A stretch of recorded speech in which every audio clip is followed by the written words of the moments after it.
Hello viewers, Super GT here. I welcome you to my Forza Motorsport multiplayer experience. Let's jump straight in to the very first race. And it must be said that I've actually been having quite a lot of fun on this game in the multiplayer section. That might be surprising to know. But let's jump into this one through turn 1 and 2 here at Suzuka, the infamous turn 1 and 2, at least if you're Prost and Senna. And there seem to be a few Prost and Sennas there, as we've gone straight from 8th to 4th. I didn't bother qualifying for this event, as I felt like, you know what, let's witness the carnage from the back of the pack. And now we have Raggy the Gamer to try to get past and navigate our VW Golf past. I've gone for the hard tyre, as it's actually quite tricky determining which is the best tyre in these races if you haven't done them yet. So all I do really is just copy what the guys at the front are doing, and turns out to be the right decision. Now we go past the Audi. This VW Golf is easily the most powerful, or the highest PI rated car in this division. The touring cars here is what we're racing. So now with the now that we're free of Raggy the Gamer, it is now my next job to try to catch up with the top two here. And this would be one of the top drives of the century, given that we've gone from the back of the pack to third on the podium here. This is absolutely incredible. The crowd literally are going insane right now as we round out up the penultimate corner, you could say. This is a final corner, very long one, to a double apex here, as we're now pretty much a battle of 3 for the lead, and LLLLULULLL in the lead here, going for the inside towards turn 1. Looks like Thobjo there with some good top end, but he's on the outside, he can't quite make it stick, and I'm going to try to follow LLLLULULL through, but it's not quite going to work on this occasion. One lap later here, end of lap number 3, into the slipstream, which seems to be a bit stronger than previous games. However, it's clear that this guy has improved the straight line speed of his car with a better setup, and so I was not able to get past on this occasion, and the crowd really did not like that. They were really upset by this point, but they had a bit of a chance here of redemption through the final corner. Didn't quite work. Bit of rubbing, some sparks being thrown up into the air there in front of the sellout crowd. I mean, there's not a seat that's empty apart from half of them, as we go into the final corner on lap number 5 then, and unfortunately I'm going to get myself a 1 second penalty for that absolutely horrific track violation there. But this time around, somehow I was able to pull out and get a good tow up the inside then, as he must have got a very poor exit, and boom, finally up into second. It was now my job to try to pull out that 1 second gap, as we have a penalty. It would be really difficult to try to win the race from here, given we are 1.2 seconds off, and I'm not going to say his name again. We are 1 second off, and we have a 1 second penalty. I wasn't able to catch up. I caught up maybe 3/10. It was a really good battle actually between myself and the leader there, but ultimately finishing second on the track and second after the penalties. Turns out I was alone on the podium. You see the winner there with his invisibility cloak, and even the guy in third just dipping as well. So I was on my own up on that podium. And then look at this, the first ever positive exchange of messages on Xbox Live, as the winner sends me a nice little message. And you know, we had a nice little exchange there, which is extremely rare as we head towards Maple Valley, the legendary circuit you could say in terms of Forza Motorsport. Now this was my qualifying lap.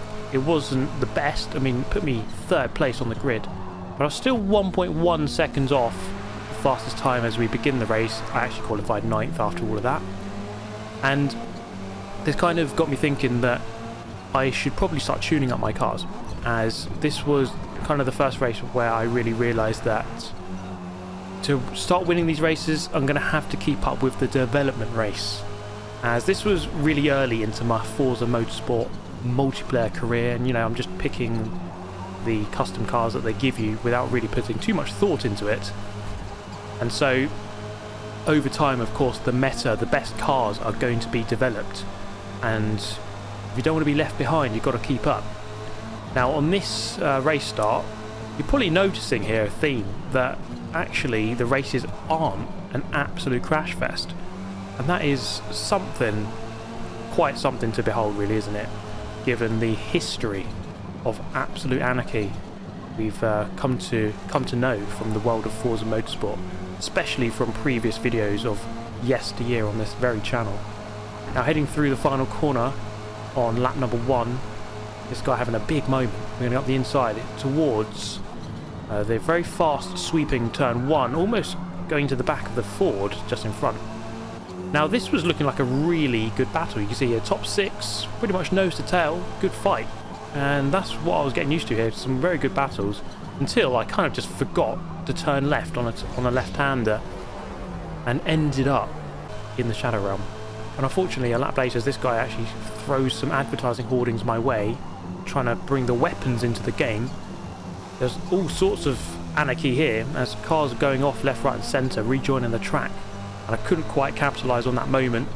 Not that it mattered anyway, because it seemed like as this guy rubs past me in an interesting manner, it seemed like my tyres had pretty much died of death by this point and had left the chat. As you can see, understeering horrifically wide.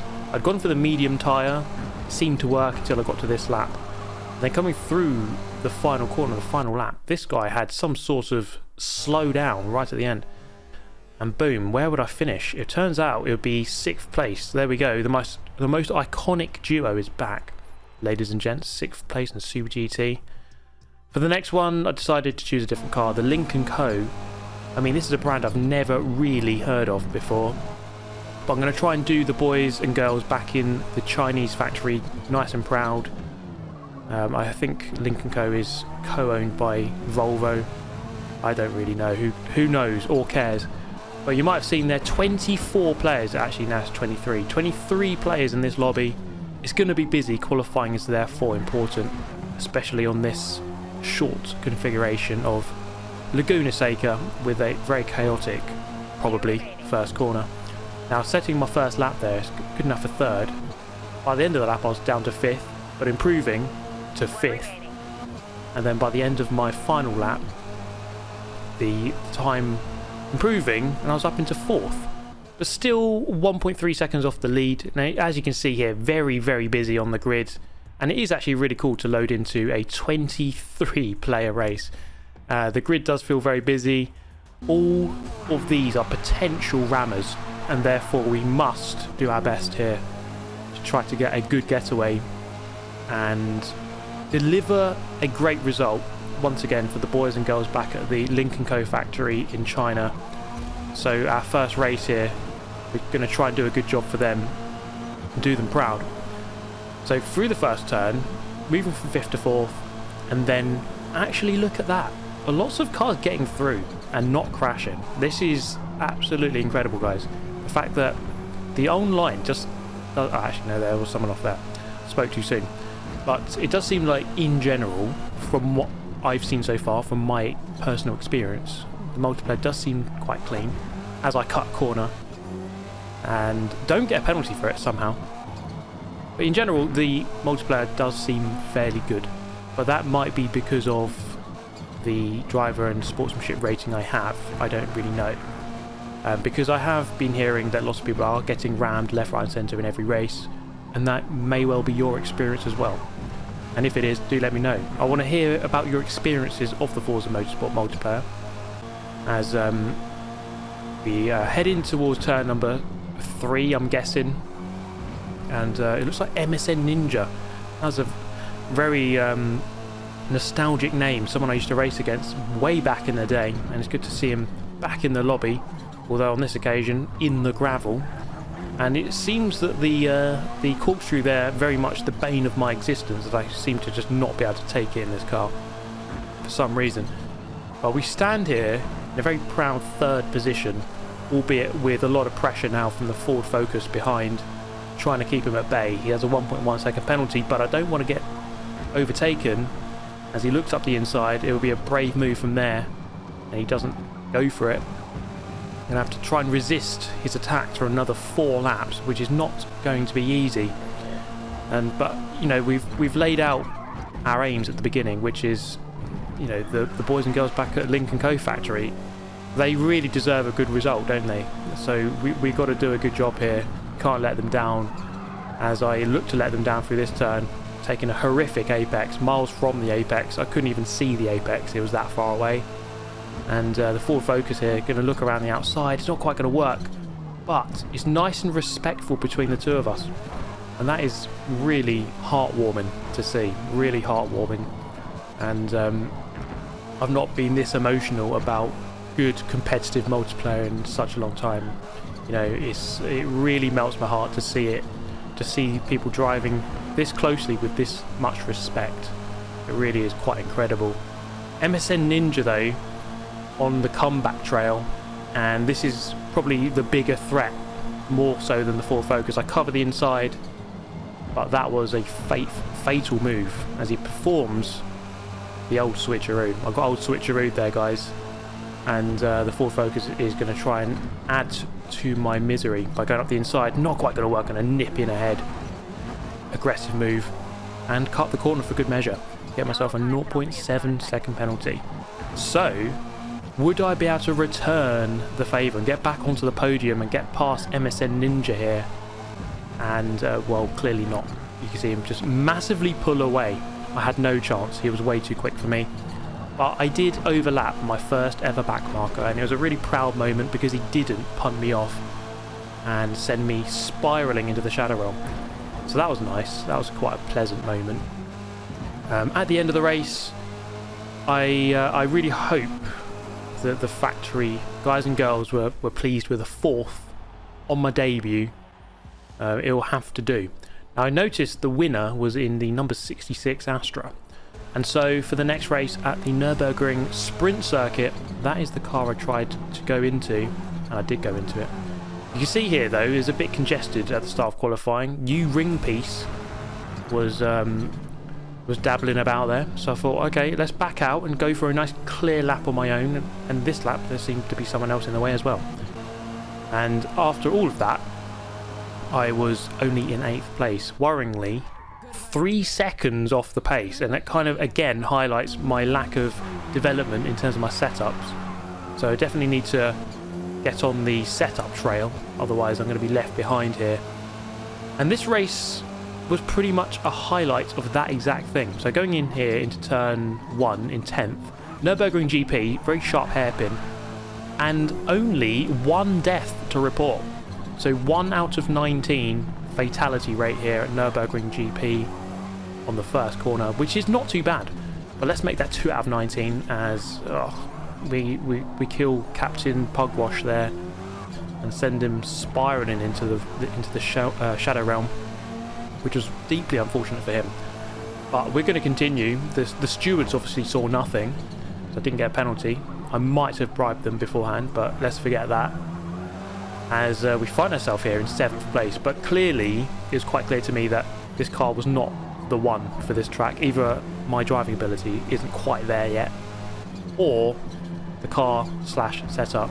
And I'm going to blame the car and setup, obviously, because I'm driving absolutely perfectly, and I always have done. I've never made a mistake once in my whole life. Apart from that might be my first mistake I've ever made, which was quite incredible. I've made it this far into life. 0.1 second penalty somehow, and this race was basically one of being on the back foot and not really being able to perform because, as I said, the car just wasn't up to it and I was driving perfectly. We all know that. So I was there in 8th place, and it didn't change after 5 laps as I finished again way off the pace here in 8th.